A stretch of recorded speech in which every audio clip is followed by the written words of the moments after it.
नमस्ते किसान भाइयों। आज हम बात करेंगे सोयाबीन की फसल पर और ख़ास तौर पर उस समय पर जब सोयाबीन में फूल आने लगते हैं। ये वो समय है जब आपकी मेहनत का फल मिलने की नींव रखी जाती है। अगर इस समय आपने कुछ बातों का ध्यान रख लिया और कुछ सही कदम उठा लिए तो यकीन मानिए आपकी सोयाबीन की फसल में इतनी फलियां लगेंगी कि आप गिनते गिनते थक जाएंगे। तो चलिए विस्तार से जानते हैं कि सोयाबीन में फूल आते समय हमें क्या करना चाहिए और क्या नहीं। सबसे पहले तो ये समझना जरूरी है कि सोयाबीन में फूल आने की अवस्था बहुत ही नाजुक होती है। ये आमतौर पर बुआई के 35 से 45 दिन बाद शुरू होती है, जो किस्म के अनुसार थोड़ी अलग हो सकती है। इस समय पौधे को सबसे ज्यादा पोषक तत्वों और सही देखभाल की जरूरत होती है।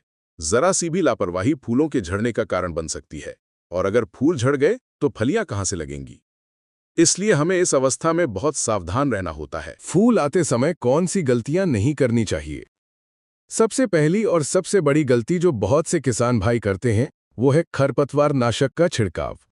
अगर आपकी फसल में फूल आने शुरू हो गए हैं तो खरपतवार नाशक का इस्तेमाल बिल्कुल भी ना करें। खरपतवार नाशक का छिड़काव करने से फसल को एक झटका लगता है, जिससे फूल झड़ने की संभावना बहुत बढ़ जाती है। अगर खेत में खरपतवार हैं तो उन्हें हाथ से निकालने की कोशिश करें। ये थोड़ा मेहनत का काम जरूर है, लेकिन आपकी फसल को बड़े नुकसान से बचा सकता है। दूसरी गलती है यूरिया का इस्तेमाल।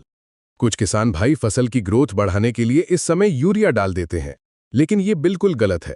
फूल आने की अवस्था में अगर आप यूरिया डालेंगे तो पौधे की वानस्पतिक वृद्धि यानी कि उसकी ऊंचाई और पत्तियां तो बढ़ेंगी, लेकिन फूलों का विकास रुक जाएगा और जो फूल आए हैं वे भी झड़ सकते हैं। इसलिए फूल आने के बाद यूरिया का प्रयोग करने से बचें।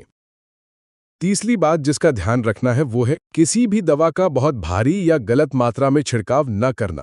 फूल बहुत ही कोमल होते हैं और किसी भी तरह के रासायनिक तनाव को बर्दाश्त नहीं कर पाते। इसलिए जो भी स्प्रे करें उसकी सही मात्रा का ही उपयोग करें और कोशिश करें कि सुबह या शाम के ठंडे समय में ही छिड़काव करें। तो फिर फूल आते समय हमें क्या करना चाहिए? अब बात करते हैं उन कामों की जिन्हें करने से फूलों की संख्या बढ़ेगी, वे झड़ेंगे नहीं और ज्यादा से ज्यादा फलियों में बदलेंगे। 1. पोषक तत्वों का सही प्रबंधन। फूल आने की अवस्था में पौधे को मुख्य रूप से फास्फोरस और पोटाश की सबसे ज्यादा जरूरत होती है। फास्फोरस फूलों के विकास और उनकी संख्या बढ़ाने में मदद करता है, जबकि पोटाश फूलों को मजबूती देता है और उन्हें झड़ने से रोकता है। इसके लिए सबसे अच्छा विकल्प है NPK 05234 का छिड़काव करना। NPK 05234 एक पानी में घुलनशील खाद है, जिसमें 52% फास्फोरस और 34% पोटाश होता है। इसका